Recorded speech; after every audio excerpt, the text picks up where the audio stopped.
জুলাই সনদ ঘিরে রাজনৈতিক উত্তাপ, রাজপথে নামছে জামায়াত এনসিপি। ক্ষমতার লোভে কি বিএনপির নবনির্বাচিত এমপিরা জাতির সাথে মশকরা শুরু করলেন? আবু সাইদ, মুগ্ধ আর হাজারো শহীদের প্রাণের বিনিময়ে পাওয়া এই স্বাধীনতা কি এখন ক্ষমতার লোভী রাজনৈতিক চালবাজির কাছে জিম্মি হতে চলেছে? প্রিয় দর্শক, মঙ্গলবার সকালে জাতীয় সংসদ ভবনে যা ঘটল তাকে কি মশকরা বলবো নাকি জাতির সাথে প্রতারণা? বিএনপি যারা ভোটে যাওয়ার আগে সংস্কারের গীত গেয়েছিল, তারা আজ এমপি হিসেবে শপথ নিয়ে দামি গাড়ি বাড়ির ফাইলে সই করল ঠিকই, কিন্তু যখনই এলো রাষ্ট্র মেরামতের বা সংবিধান সংস্কারের শপথ, অমনি তারা বিড়ালের মতো বেঁকে বসল। আমরা কেউ সংবিধান সংস্কার পরিষদের সদস্য হিসেবে নির্বাচিত হইনি। তারেক রহমানের নির্দেশে নেওয়া এই ইউটার্ন কি দেশকে আবারও কোনো অন্ধকার গৃহযুদ্ধের দিকে ঠেলে দিচ্ছে? কেন জুলাই সনদকে টিস্যু পেপারের মতো ডাস্টবিনে ছুঁড়ে ফেলল বিএনপি? কেন জামায়াত সংস্কারের পক্ষে পাহাড়ের মতো দাঁড়িয়ে থাকলেও বিএনপি পেছনের দরজা দিয়ে নতুন এক ফ্যাসিবাদের নকশা আঁকছে? আজ আমরা উন্মোচন করব এই শপথ নাটকের পেছনের সেই হার হিম করা সত্য, যা শুনলে আপনিও বলবেন, তবে কি 5ই আগস্টের বিজয় বিফলে যেতে বসেছে? ঘটনাটি আপাত দৃষ্টিতে সোজাসাপটা মনে হলেও এর পেছনের রাজনীতিটা কুচকুচে কালো। 2026 সালের এই নতুন বাংলাদেশে আমরা ভেবেছিলাম রাজনৈতিক দলগুলো জুলাই বিপ্লবের ম্যান্ডেট বুঝবে, কিন্তু না। ত্রয়োদশ জাতীয় সংসদ নির্বাচনে জয়ী হয়ে বিএনপির নবনির্বাচিত এমপিরা আজ সকালে সংসদ ভবনে উপস্থিত হলেন। তারা অত্যন্ত আনন্দের সাথে এমপি হিসেবে শপথ নিলেন। কারণ কি? কারণটা খুব নগ্ন।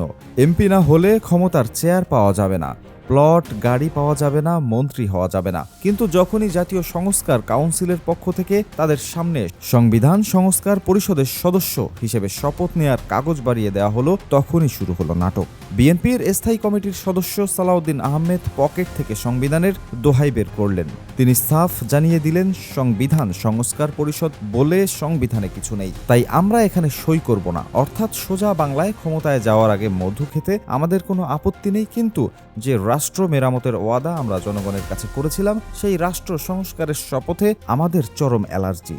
সালাউদ্দিন সাহেব একটি সাদা কাগজ দেখিয়ে জাতিকে আইন শেখাচ্ছেন, বলছেন আগে এটা সংসদে পাশ হতে হবে, তারপর শপথ। সালাউদ্দিন সাহেবের কাছে প্রশ্ন হলো, সংবিধানের প্রতি আপনাদের এত দরদ কবে থেকে জাগলো?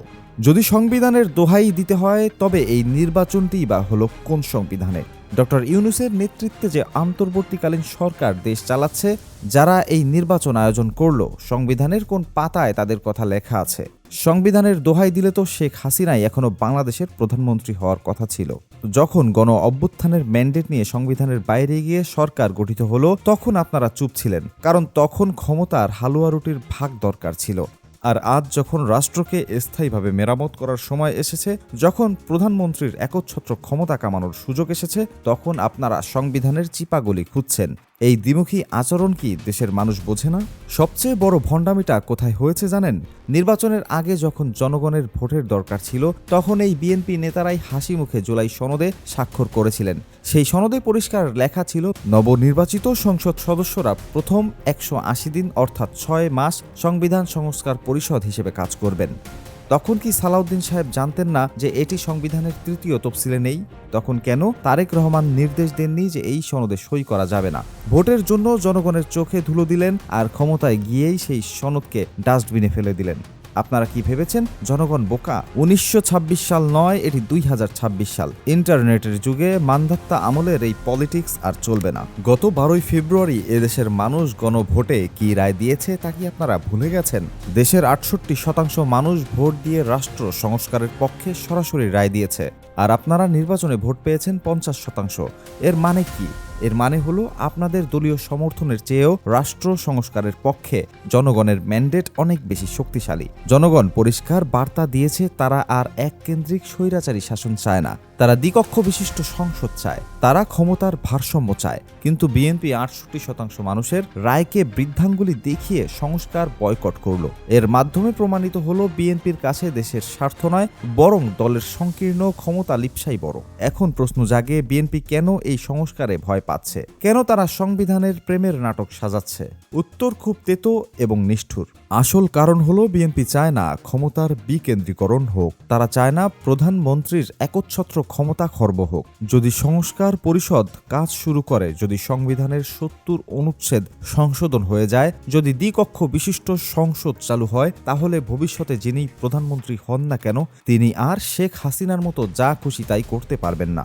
বিএনপির আসল উদ্দেশ্য হলো হাসিনা যে স্বৈরাচারী কাঠামো বা মনস্টার স্ট্রাকচার তৈরি করে গেছেন সেই কাঠামোটিকেই তারা দখল করতে চায়। তারা চায় পুলিশ, প্রশাসন, বিচার বিভাগ সবাই তাদের হাতের মুঠোয় থাকুক। তারা চায় নতুন মোড়কে নতুন আওয়ামী লীগ হতে। ঠিক এই কারণেই তারা রাষ্ট্র সংস্কারের বুকে ছুরি চালিয়েছে। তারা জানে সংস্কার হলে তাদের লুটপাটের সুযোগ কমে যাবে। বিএনপির এই বয়কটের বিপরীতে জামায়াতে ইসলামী এবং তাদের মিত্ররা কিন্তু জুলাই সনদের প্রতি সম্মান দেখিয়েছে। তারা ঠিকই সংস্কার পরিষদের সদস্য হিসেবে শপথ নিয়েছে।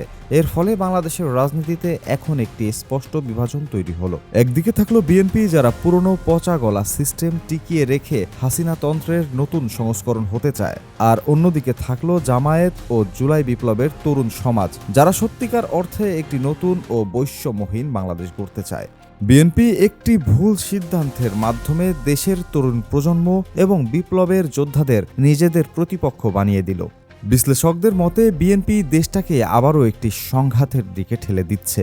বিএনপি যখন সংসদ অকার্যকর করার চেষ্টা করবে, তখন জামায়াত এবং জাতীয় নাগরিক পার্টি এনসিপি তাদের দাবি আদায়ে রাজপথে নামবে, আর সরকারে থাকা বিএনপি তখন পুলিশ আর প্রশাসন দিয়ে তাদের দমন করার চেষ্টা করবে। অর্থাৎ আবার সেই মারামারি, আবার সেই রক্তপাত। জুলাইয়ের ক্ষত এখনও শুকায়নি। এরই মধ্যে বিএনপি কি তবে সুদূর প্রসারী কোনো ব্লুপ্রিন্ট বা নীল নকশা বাস্তবায়ন করছে? তারা হয়তো ভাবছে 2/3 মেজরিটি থাকলে তারা যে কোনো আন্দোলন গুড়িয়ে দিতে পারবে, কিন্তু তারা ভুলে যাচ্ছে আবু সাইদের রক্ত এখনও শুকায়নি। ডিপ স্টেট বা গভীর রাষ্ট্র ঠিক এই কামড়াকামড়ি চেয়েছিল, আর বিএনপি সেই ফাঁদেই পা দিয়েছে। সময় এখনও ফুরিয়ে যায়নি। বিএনপির হাতে এখনও সুযোগ আছে নিজেদের ভুল শুধরানোর। যদি তারা সংস্কারের পথে না হাঁটে, তবে তারা শুধু জামায়াতের কাছে হারবে না, তারা হারবে বাংলাদেশের প্রতিটি রাজপথের সেনানীর কাছে। ইতিহাস কাউকে ক্ষমা করে না। জামায়াত আজ যে সাহসিকতার পরিচয় দিয়েছে তা যেমন লেখা থাকবে, তেমনি বিএনপির এই পিঠ টানকেও ইতিহাস কালো পাতায় স্থান দেবে। প্রিয় দর্শক, আপনাদের কি মনে হয় বিএনপির এই শপথ বয়কট কি আসলেও কোনো আইনি লড়াই, নাকি জুলাই বিপ্লবের সাথে চরম বিশ্বাসঘাতকতা? বিএনপি কি তাহলে আরও একটি স্বৈরাচারের রূপ নিচ্ছে? আপনার মূল্যবান মতামত কমেন্টে জানান। আমাদের এই ভিডিওটি শেয়ার করে দেশের মানুষের কাছে সত্য পৌঁছে দিন। রাজনীতির ভেতরের খবর সবার আগে পেতে আমাদের চ্যানেলটিকে সাবস্ক্রাইব করুন। ধন্যবাদ।